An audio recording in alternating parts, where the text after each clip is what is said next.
বর্ষাকালে পাতালকালী মন্দিরের রূপ হয়ে ওঠে একেবারে ভয়ানক, যা সামনে থেকে না দেখলে কেউ ঠিকভাবে কল্পনাও করতে পারবেন না। ঠিক এমন একদিনে আমরা তিনজন ছুটে চললাম মায়ের দর্শনে। দেখতে চাইলাম আমাদের মা কেমন আছেন। যেদিন আমরা রওনা হয়েছিলাম সেদিন যদিও ভারী বর্ষণ হয়নি, তবে মাঝে মধ্যেই হালকা বৃষ্টি হচ্ছিল। আর সারা দিন ছিল ঘন মেঘে ঢাকা আকাশ। পাতালের পথটাও ছিল বেশ খারাপ, জঙ্গলে ভরে গিয়েছে, কাদামাটিতে পিছলে যাওয়ার ভয়। প্রতি বছর বর্ষা এলেই এমনই রূপ ধারণ করে এই রহস্যময়ী স্থান। সেদিন আমরা অনেক সকালে বের হয়েছিলাম। দিনের শুরুটা হয়েছিল চন্দ্রনাথ মন্দির দর্শনের মধ্যে দিয়ে, যেখানে বেশ কিছুক্ষণ সময় আমাদের থাকতে হয়েছিল, কারণ হঠাৎ করে মেঘ জমে আকাশ কালো হয়ে যায় আর শুরু হয় টানা বৃষ্টি। এতটাই প্রবল যে মন্দির চত্বর থেকে বের হওয়ার সম্ভব হয়নি। তবে কিছুক্ষণ পর বৃষ্টি থেমে গেলে আমরা আবার রওনা দিই আমাদের মা পাতালকালীর উদ্দেশ্যে। যদিও বৃষ্টি থেমেছিল, কিন্তু তখনও চলছিল ঝড়ো পাহাড়ি বাতাস।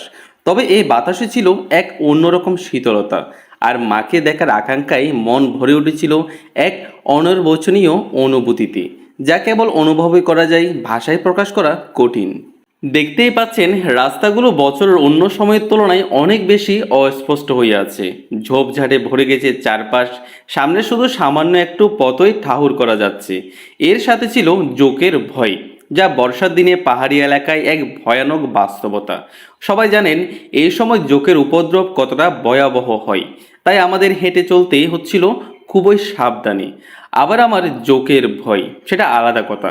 পাহাড়ের নামার শেষ অংশের পথটা তো একেবারে কর্দমাক্ত আর ভাঙ্গা হয়ে গেছে।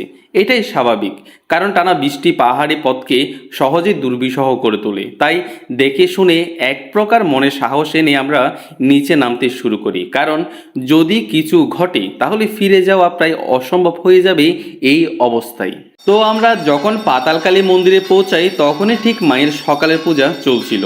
চারপাশে ধূপের গন্ধ, ঢাকের মৃদু আওয়াজ, আর সেই মুহূর্তে আরতি দিচ্ছিলেন আমাদের সবার পরিচিত মুখ শিমুল সাধু।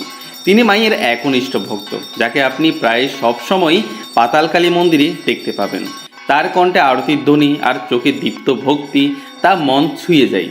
সেই পরিবেশে উপস্থিত থাকাটা ছিল সত্যি এক আশীর্বাদ স্বরূপ অনুভব।